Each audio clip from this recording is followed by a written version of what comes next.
우리 한 주간도 평안하셨습니까? 좋은 안식일입니다. 오늘 우리가 함께 공부할 안교 교과는 제 12과가 되겠습니다. 12과의 제목은 안식일, 하나님의 성품을 경험하고 실천함이라고 하는 주제가 되겠습니다. 먼저 우리 기억절 말씀을 잠시 함께 보시겠습니다. 또 이르시되 안식일이 사람을 위하여 있는 것이요 사람이 안식일을 위하여 있는 것이 아니니 이러므로 인자는 안식일에도 주인이니라. 마가복음 2장 27절 28절의 말씀입니다. 우리는 이 말씀을 통해서 예수님께서 안식일에 대하여 어떠한 생각을 가지고 계시는가라고 하는 예수님의 그 생각을 읽을 수가 있습니다. 그래서 중요해요. 왜냐하면 예수님께서 안식일에 대하여 갖고 계시는 생각이기 때문에. 우리는 여기에서 안식일의 주인이 예수님이라고 하는 사실을 다시 한번 확인합니다. 다른 말로 한다면 안식일이 곧 주의 날이다라고도 말할 수 있는 것이죠. 그래서 요즘에 어떤 분들이 이제 주의 날을 자꾸만 주일로 이해하는 경향이 많아요. 그래서 주일, 소위 일요일을 주일이라고 보통 생각을 많이 하죠. 그러나 사실 성경적으로 보면 정말 주의 날이 언제인가? 예수님께서 분명하게 말씀하셨어요. 안식일이 바로 예수님께서 주인 되는 날이다. 이런 의미에서 주일은, 참된 주일은 안식이다라고 하는 것을 우리가 금방 이해할 수가 있어요. 사실. 그러면서 예수님은 이렇게 말씀하셨습니다. 사람이 안식일을 위하여 있는 것이 아니니 안식일이 사람을 위하여 있는 것이다 라고 하는 이 안식일의 중요한 한 부분을 말씀하고 계십니다.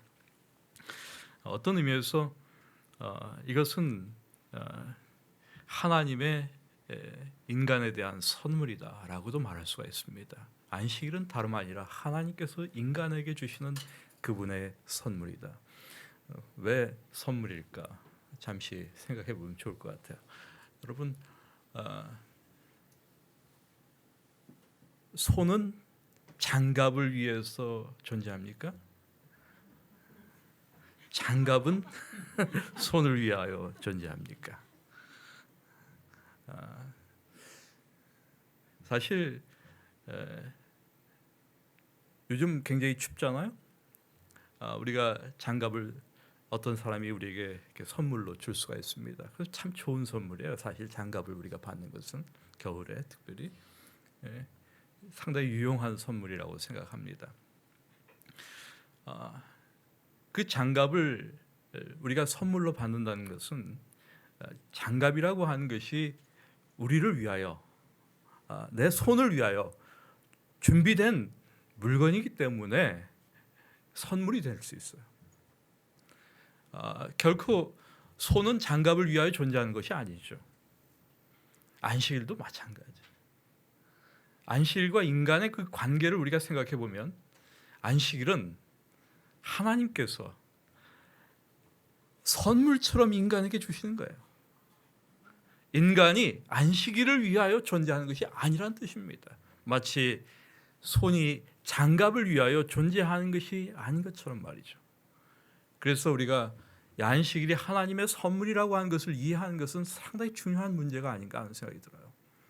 사실 우리는 특별히 우리 재림교회 신자들 가운데 아주 어려서부터 이 교회 안에서 자란 분들은 이 안식일에 대해 상당히 좀 이 문제가 되는 의식들을 가지고 있는 것이 사실이에요. 사실 제가 제 자신을 생각해봐도 어렸을 때부터 저는 이 안식일이 그렇게 썩 기분 좋은 날이 아니었어요.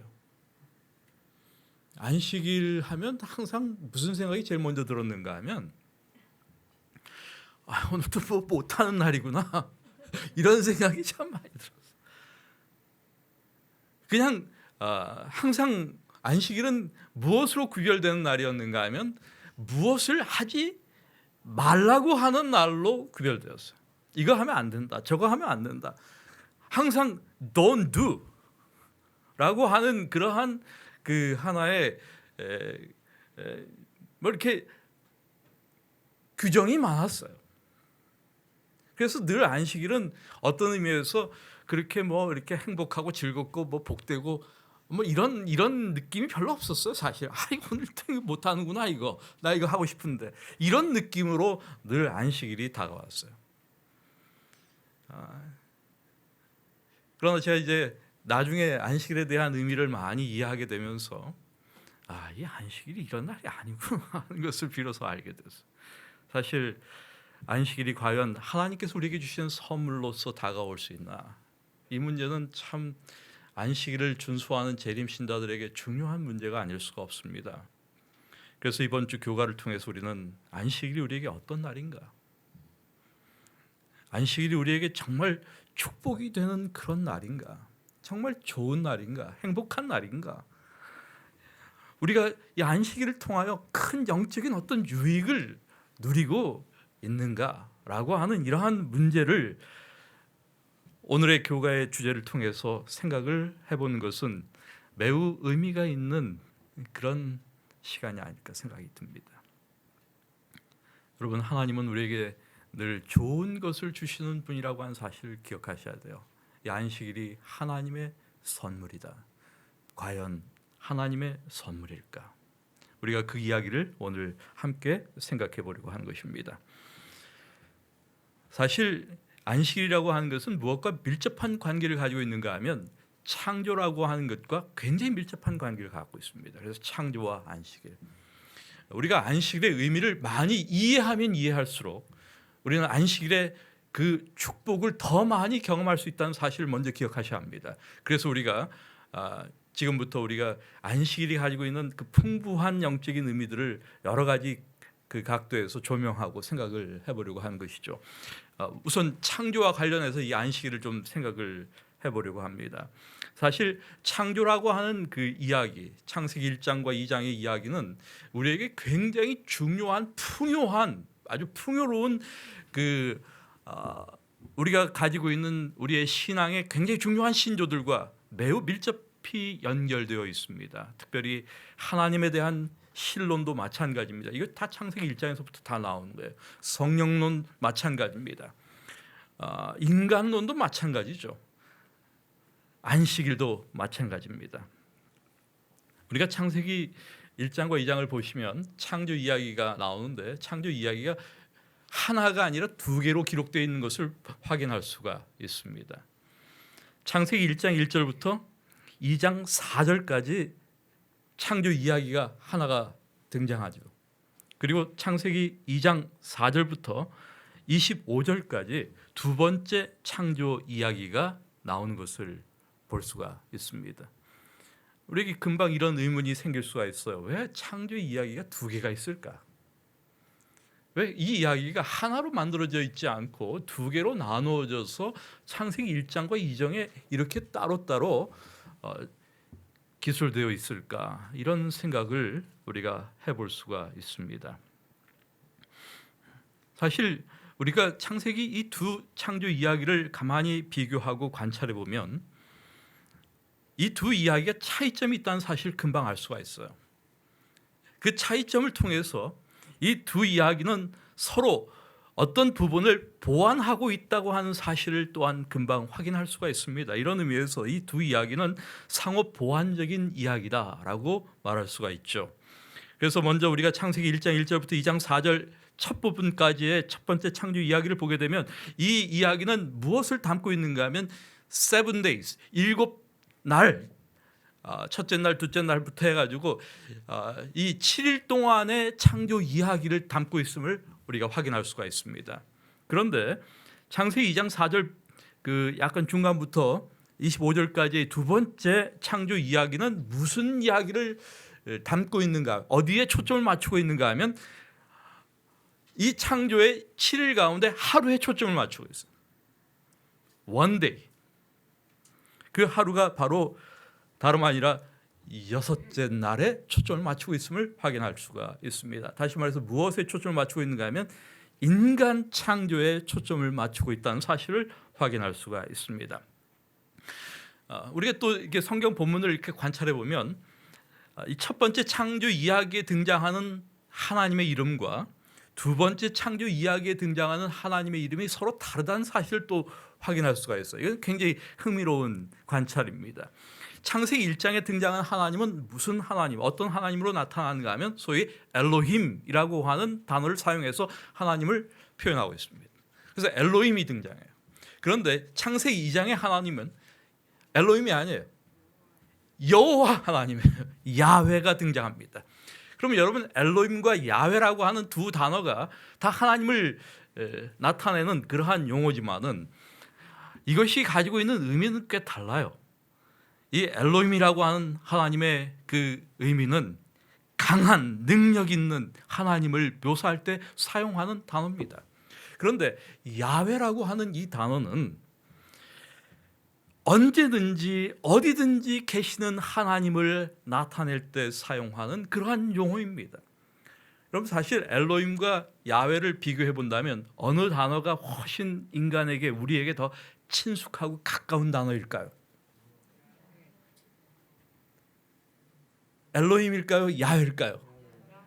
야훼입니다.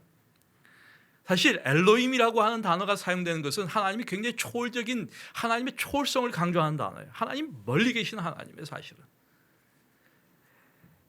인간과 멀리 떨어져 계시는 하나님, 초월적인 하나님을 이야기한다면 엘로힘이, 야훼는 훨씬 더 내재적인 하나님을 이야기합니다. 하나님의 백성, 그분의 백성의 하나님, 언약의 하나님, 이런 하나님을 묘사할 때 사용하는 단어가 바로 야훼예요. 그래서 창세기 2장에 왜 야훼가 사용되는가를 우리가 금방 이해할 수가 있어요. 아, 여기 창세기 2장에서 누가 만들어지고 있어요 지금? 아담과 하와, 인간이 만들어지고 있다. 그 인간과 아주 가까이 계시는 그 하나님을 우리에게 보여주고 있는 그러한 명칭이구나 한 것을 우리가 이해할 수가 있겠죠. 하나님의 백성들의 하나님으로서의 야훼. 그 다음에 이제 첫 번째 창조 이야기에 등장하는 창조 방식은 말씀이에요. 그러나 창세기 2장에 등장하는 두 번째 창조 이야기의 창조의 방식은 말씀으로 짓는 것 아닙니다. 인간은 하나님께서 말씀으로 짓지 않으셨어요. 어떻게 지으셨어요? 직접 흙으로 빚어서 접촉함으로 창조하셨습니다. 그래서 아담이 처음 눈을 뜰 때 하나님의 얼굴을 보았어요. 그리고 하나님의 임재를 경험했을 것이다 라고 우리가 얼마든지 짐작할 수가 있습니다. 이렇게 이제 창세기의 두 이야기가 상호 보완적이다라는 사실을 우리가 금방 이해하는데, 자, 이제 가만히 관찰해 보면 이 창세기 첫 번째 창조 이야기의 내용들을 쭉 이렇게 보세요. 첫째 날, 둘째 날, 셋째 날, 넷째 날, 다섯째 날, 여섯째 날이 등장합니다. 그런데 이 구조를 가만히 보시면, 제가 이게 좀 그림을 그려서 보여드리면 좋겠지만 그러지 못하는 것을 좀 양해하시기 바랍니다. 그냥 보세요. 이쪽 한 편을 첫째 날, 둘째 날, 셋째 날로 생각해 보시고, 이쪽 한 편을 넷째 날, 다섯째 날, 여섯째 날로 생각해 보시기 바랍니다. 약간의 V자 같은 이러한 형태로 보세요. 그 다음에 맨 밑에 무엇이 있는가 하면 일곱째 날이 있습니다. 3, 3, 하나, 일곱째 날이에요.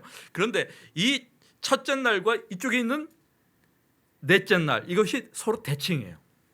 둘째 날과 다섯째 날이 대칭입니다. 셋째 날과 여섯째 날이 서로 대칭이에요. 이것이 무엇을 보여주는가 하면 아주 흥미로워요. 이쪽에 있는 것은 하나님께서 먼저 무엇을 창조하시는 장면인가 하면 스페이스를 만드는 것, 공간을 창조하시는 거예요. 그래서 어떤 것을 포밍 하시는 것입니다. 그래서 여기 무엇이 첫째 날 뭐가 창조되는가 하면 빛이 창조돼요. 그러나 그냥 그 빛이에요. 그런데 보세요. 넷째 날에 무엇이 만들어집니까? 해와 달과 별들이 만들어져요. 뭐 해달이란 말은 안 들어있지 않아요. 해란 표현 성경이 사용하지 않습니다. 큰 광명이라고 해요. 해란 말을 사용하지 않는 의도가 있어요. 잘못하면 무엇이 만들어질 가능성이 있어요? 태양신이 만들어질 가능성이 있어요. 그래서 큰 광명이라고 하는 표현을 사용하죠. 그래서 이런 서로 대칭돼, 빛과 그 다음에 큰 광명, 작은 광명, 이런 것들이 이렇게 서로 매칭이 되는 것을 보게 되죠. 그 다음에 두 번째 날 물과 궁창과 물을 이렇게 분리하시죠. 여기에 무엇이 채워지는가 하면 넷째 날에, 다섯째 날에 fish, 물고기와 하늘의 새들이 만들어지죠. 이 공간을 채우는 것이 서로 대칭이 되고 있습니다. 그 다음에 셋째 날에 땅이 만들어지죠. 그 다음에 여섯째 날에 무엇이 만들어집니까? 동물들, 땅을 채우는 것들이 나오죠. 여기서 하나의 형태들이 만들어지면 여기는 이제 무엇이 만들어지는가 하면 그 형태들을 채우는, 스페이스를 채우는 필링이 이루어지는 것이죠. 그런데 그런 창조가 언제 이제 한데 모이는가 하면 일곱째 날이 될 때 이 포밍과 필링이라고 하는 것이 다 한 요소가, 두 요소가 한데 모여요. 한데 모여서 무엇이 되는가 하면 안식일이 만들어지는 것이죠. 이 안식일은 어떤 의미에서 무엇인가 하면 제가 이제 특별히 이 표현을 굉장히 좋아하는데, 안식일은 시간 속에 있는 하나의 궁전과 같은 것이다라는 표현을 굉장히 좋아해요. 이건 누가 사용했는가 하면 아브라함 조슈아 헤셀이라고 하는 사람이 사용한 표현입니다. 아주 훌륭한 표현이 아닐 수가 없어요. 시간 속에 있는 무엇이다, 궁전이다. 그러니까 하나님께서 궁전 하나 만들으셨어요. 그 다음에 그 안에 무엇을 채우셨는가 하면 필링이 있어요. 스페이스의 궁전이에요. 시간 속에 있는 궁전. 그러면 그 궁전을 무엇으로 채우시는가 하면 하나님의 임재로 채우시는 거예요. Holiness. 그러니까 하나님의 임재라고 하는 것이 무엇인가 하면 바로 거룩함 그 자체입니다. 왜 하나님의 임재가 거룩함이냐? 여러분, 거룩이라고 하는 말의 의미가 무엇인가? 히브리 말의 거룩은 카도시를 의미하죠. 그런데 우리가 출애굽기 3장을 보게 되면 이 카도시가 어떠한 의미로 사용되고 있는가를 금방 보게 됩니다. 모세가 가만 보니까 떨기나무에서 막 불꽃이 일어나는 것을 보았습니다. 거기 가까이 갔어요. 그때 하나님께서 모세에게 이야기합니다. 내가 선 곳은 거룩한 곳이니 거룩한 땅이에요. 내 발에서 신을 벗으라 라고 말씀하십니다. 여러분, 왜 신발을 벗어야 할까요? 그것은 그 장소가 거룩한 곳이었기 때문에 벗어야 했습니다. 왜 거룩했습니까, 여러분? 거룩한 것은 다른 이유가 없었어요. 그 땅은 다른 땅과 구별되는 땅이었습니다. 왜 구별되었습니까? 무엇 때문에 구별되었습니까? 하나님의 임재 때문에. 그러므로 하나님의 임재라고 하는 것 자체가 무엇을 의미하는가 하면 거룩을 의미하는 것입니다. 그래서 지금 하나님께서 안식일을 거룩하게 하시는 거예요. 하나님께서 임재하시는 그 임재로 그 시간이라고 하는 하나의 공간을 무엇 하시는가 하면 채우시는 것이다 라고 이야기할 수가 있습니다. 이것이 창세기 1장과 2장이 보여주는 안식이래요. 이렇게 우리가 창조라고 하는 관점에서 안식일을 보면, 창조의 이야기의 구조로 보면 창조의 절정이 무엇입니까? 창조의 절정이 인간일까요? 안식일일까요?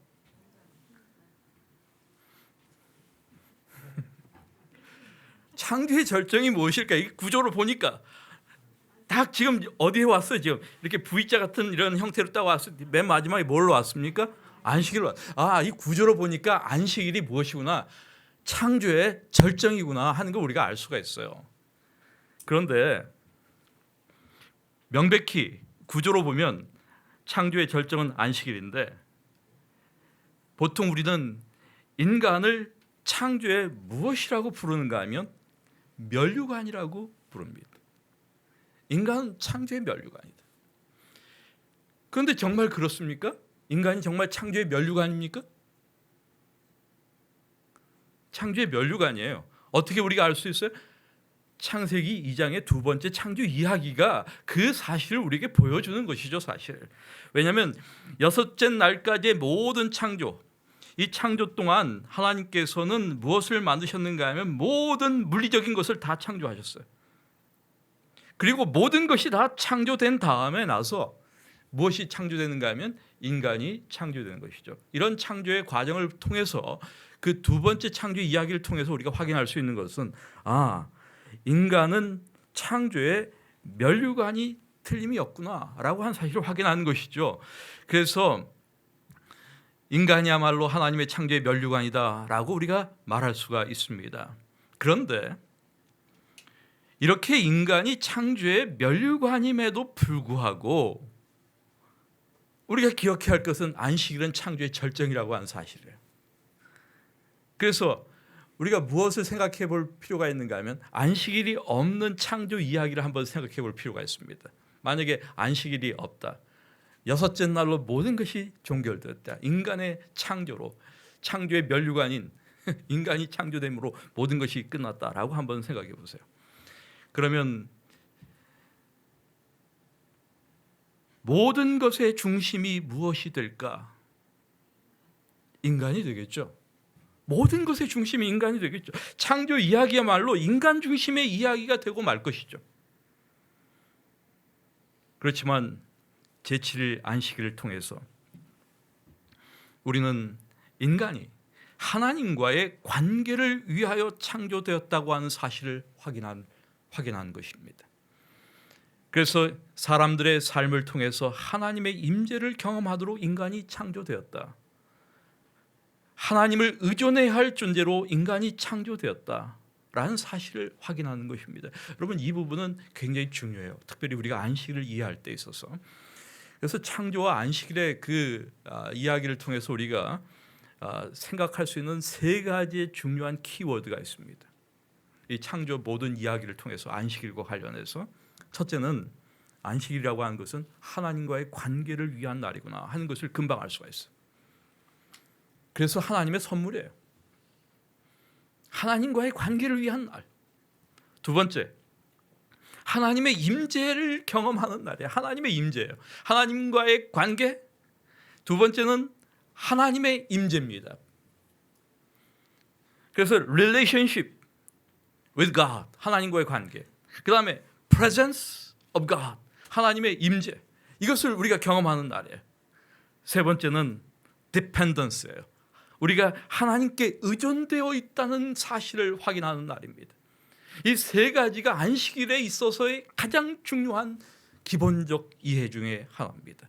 만약에 이 세 가지 부분이 만약에 우리가 전혀 이해하지 못한 상태에서 안식일을 보낸다면 그럼 무의미하기 짝이 없는 것이죠. 사실은 아무것도 아니에요. 안식일이 하나님의 임재가 없는 안식일 아무것도 아닙니다.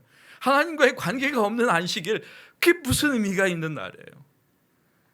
또 내 자신이 누구인가를 확인하지 못하는 안식일, 그것은 우리에게 별 의미가 없는 날이에요. 그래서 이 세 가지 요소가 정말로 중요한 부분이다라는 것입니다. 그래서 이 안식일은 우리로 하여금 하나님과의 밀접하고 친밀한 관계를 맺게 만들어주고 또한 사람이 누구인지를 늘 기억하도록 만들어주는 것입니다. 내 자신이 누구인가를 늘 기억하게 만들어주는 것이에요. 그래서 만약 인간이 하나님께 의존하려고 하지 않고 오히려 하나님처럼 되려고 한다면 이것은 정말 비극적인 일이 아닐 수가 없어요. 이게 누가 했던 일인가 하면 바로 아담과 하와가 범했던 일이었어요. 이것이 바로 타락이라고 하는 것이죠. 타락의 성격이에요. 타락의 성격이 뭐냐? 그것은 하나님과 같이 되고자 하는 것이었습니다. 그냥 이 마귀의 사탄의 그 속임수에 속아 넘어가는, 내가 이것을 먹는 날에는 무엇처럼 된다 이거. 하나님과 같이 된다 이거.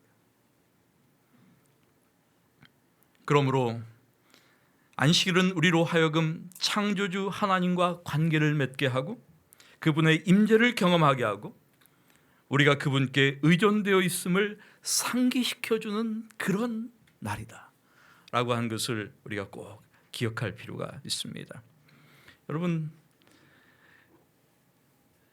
안식일이 거룩한 이유가 무엇인지에 대하여 제가 잠깐 이야기했습니다. 하나님의 임재 때문이다. 그것은. 그래서 우리가 이런 생각을 한번 해보실 필요가 있어요. 새가 없는 하늘, 고기가 없는 물, 얼마나 공허합니까? 얼마나 쓸쓸합니까? 하나님의 임재가 없는 안식일 마찬가지죠. 우리가 안식일에 아무 잘못을 안 한다고 해서 안식일을 잘 지키는 것이다 라고 말할 수가 없는 거예요. 안식일을 잘 지키는 것, 그것은 우리가 아무 일도 하지 않고 아무 잘못도 하지 않고 가만히 있으면 잘 지키, 그게 아니다 이 말이에요. 그렇게 해서 우리가 안식일을 잘 지킬 수 있는 것이 결코 아닙니다. 하나님 없이는 안식일은 아무것도 아닙니다. 하나님의 임재를 통해서 우리의 심령이 하나님과 연결되지 않는다면 정말로 안식일의 준수 자체가 아무런 의미가 없다는 사실을 부디 우리 재림 신자들이, 우리 안식일 교인들이 알고 있어야 되지 않겠나 하는 생각을 참 많이 해요. 여러분, 안식일이 복된 날인 이유가 무엇일까요? 안식일이 복된 까닭은 우리가 그분과 함께 할 수 있기 때문입니다. 하나님과 함께 하는 것이 복입니다.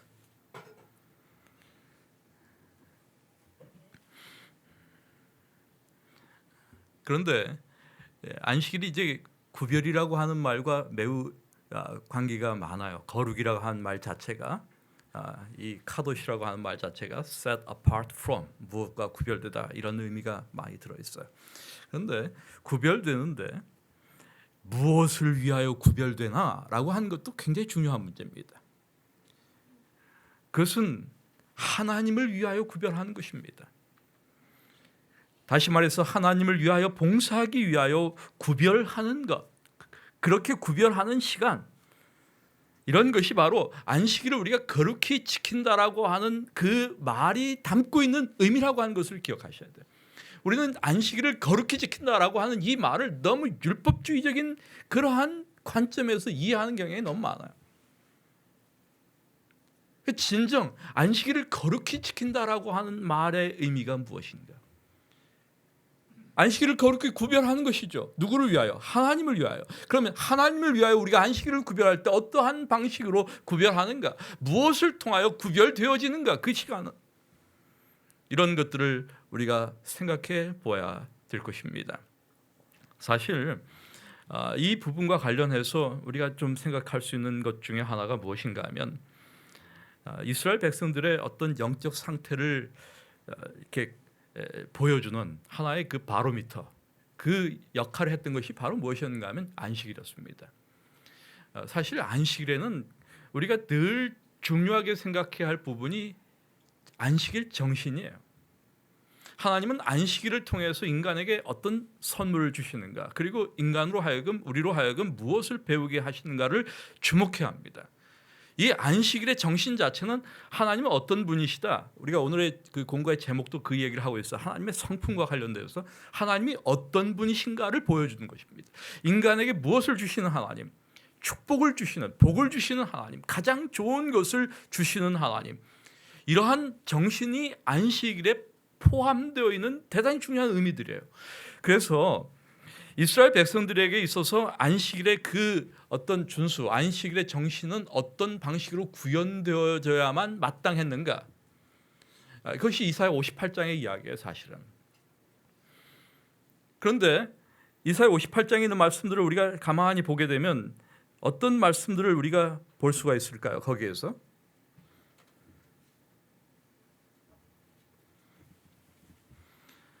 나의 기뻐하는 금식은 하면서 이야기하죠. 흉악의 결박을 풀어주고 멍에의 줄을 끌어주고 압제당하는 자를 자유케 하고 모든 멍에를 꺾는 것이 아니냐. 또 줄인 자에게 내 식물을 나눠주고 유리하는 빈민을 내 집에 들이고 벗은 자를 보면 입히고 내 골육을 피하여 스스로 숨지 않은 것 아니하는 것. 뭐 이런 종류의 이야기들 쭉 하고 있어요. 여러분, 이게 참 중요한 이야기들이죠. 이게 바로 무엇인가 하면 안식일의 굉장히 중요한 정신이에요, 사실. 그래서 이 안식일은 우리로 하여금 무엇을 보게 하는가 하면 타자를 보게 하는 것입니다. 다른 사람들을 보게 하는 것입니다. 이스라엘 백성들이 이 일에 실패한 거예요. 그래서 이스라엘 종교 자체가 어떠한 종교로 전락했는가 하면 대단히 형식적이고 율법주의적인 그러한 종교로 전락하고 말았어요. 안식일의 신앙 정신을 잃어버렸어요. 안식일이 무엇을 위하여 주어졌는지를 잃어버린 것입니다. 잊은 것입니다. 사람을 위하여 주어졌다고 하는 사실을 잊은 거예요. 여러분, 인간을 위하여 주어졌다라고 하는 말은 나 자신만을 위하여 주어졌다는 뜻이 아니에요. 우리가 안식일을 통해서 무엇을 보게 하는가 하면 우리가 그동안 보지 못했던 사람들을 보게 하는 것입니다. 이것이 하나님께서 우리에게 가르치시는 것이 안식일을 통해서. 그러므로 안식일 교인들이야말로 가장 타자를 이해하는 사람들이 되어야 하는 것이에요. 이 세상의 어떤 사람들보다 안식일 정신에 투철한 재림 신자들이야말로 그 누구보다도 세상에서 타자들을 들여다볼 줄 아는 사람들이 되어야 합니다. 우리가 세상을 향하여 무엇을 하고 있는가를 고민해 봐야 할 중요한 이유가 바로 여기에 있는 것이죠.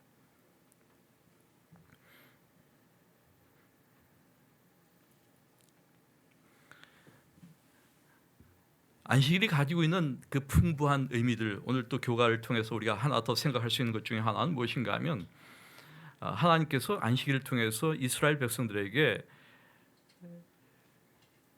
무엇을 좀 가르치시기 원하셨어요. 그것은 그들이 누구인가를 가르치시는 것이었습니다. 이스라엘 백성들에게 40년 동안의 교훈을 주셨습니다. 그것이 바로 무엇인가 하면 만나였어요.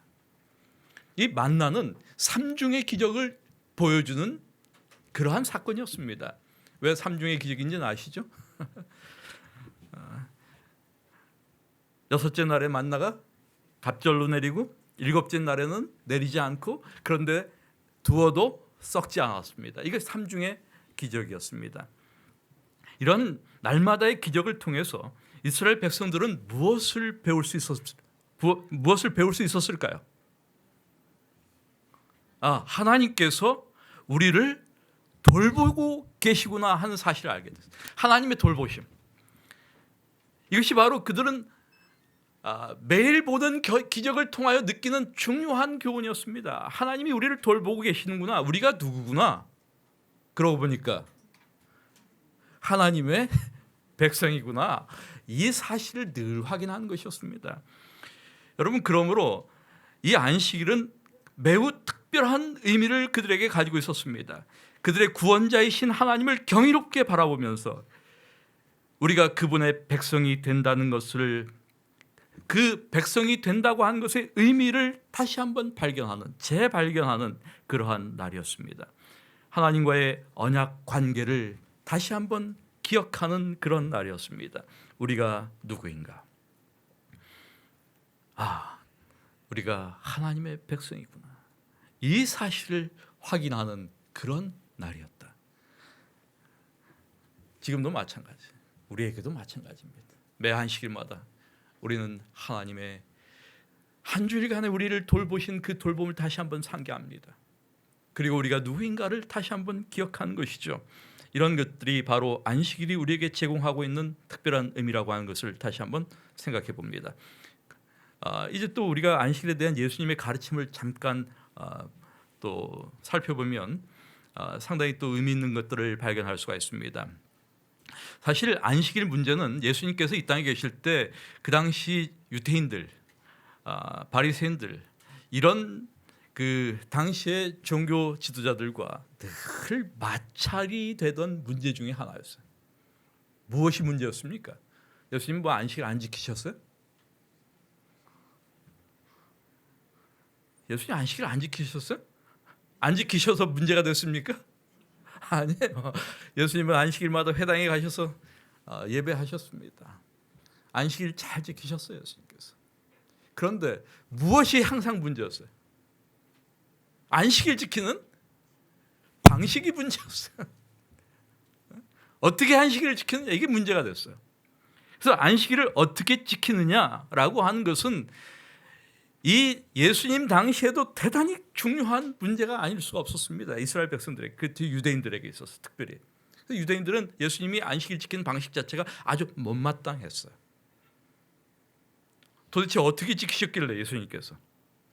그래서 우리는 예수님께서 안식일 지키신 그 방법들을 한 번쯤 생각해 볼 필요가 있습니다. 그리고 예수님께서 무엇을 우리에게 말씀하시는가를 다시 한번 점검해 볼 필요가 있다고 생각이 들어요.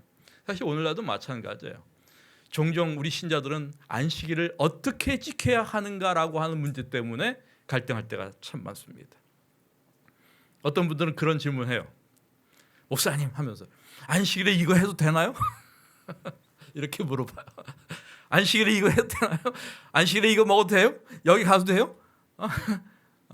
안식일에 식당 가도 되나요? 이렇게 물어봐요. 이거 아주 고약한 질문이에요. 사실은 예수님께서 이 땅에 계실 때 어떤 사람이 예수님께 와서 그런 식의 질문을 던졌습니다. 저는 이런 질문은 나쁜 질문이라고 생각해요. 좋은 질문이 아니에요. 이 사람은 왜 그런 질문을 던졌는가 하면 예수를 고발하기 위해서 그런 질문을 던졌습니다. 그래서 마태복음 12장에 있는 말씀을 보시죠. 12장 10절에 안식일에 병 고치는 것이 옳으니까. 다시 다른 말을 하면 이런 말이에요. 안식일에 이거 해도 되나요? 그 뜻이에요. 예수님께서 아주 현명한 방식으로 대답하시는 것을 보게 됩니다. 여러분, 우리가 간단하게 그런 질문을 받을 때 목사들이 범하는 실수 가운데 하나가 너무 성급하게 대답하는 거예요. 안 되지. 그렇게 대답하면 적절한 대답이 아니야. 뭐 되지. 이렇게 대답하는 것도 적절한 대답이 아니야. 예수님께서는 그런 식으로 대답하시지 않았어요. 뭐 안식일에 병 고치는 것이 옳으니까 이렇게 물으니까 그럼 옳고 말고 이렇게 말씀하시지 않았어요. 예수님은 안식일의 정신이 무엇인지를 설명하셨습니다. 그러면서 안식일에 선을 행하는 것이 옳다라고 말씀하신 것을 우리가 마태복음 12장을 통해서 보게 됩니다. 여러분, 그러므로 우리가 안식일을 어떻게 지키느냐라고 하는 이 문제와 관련해서 우리는 늘 깊이 숙고해야 합니다. 우리가 그것을 기계적으로 만들 수가 없어요. 무엇은 되고 무엇은 안 되고. 이런 식의 접근은 안식일 준수를 굉장히 어렵게 만드는 그러한 접근이다라고 말할 수가 있습니다. 우리가 어떻게 안식일을 지킬 수 있을까? Don't do 이렇게 말씀하시지 말고 가능하면 무엇을 하는 것이 좋을까를 생각해서 우리의 자녀들에게 가르치는 것이 훨씬 좋습니다.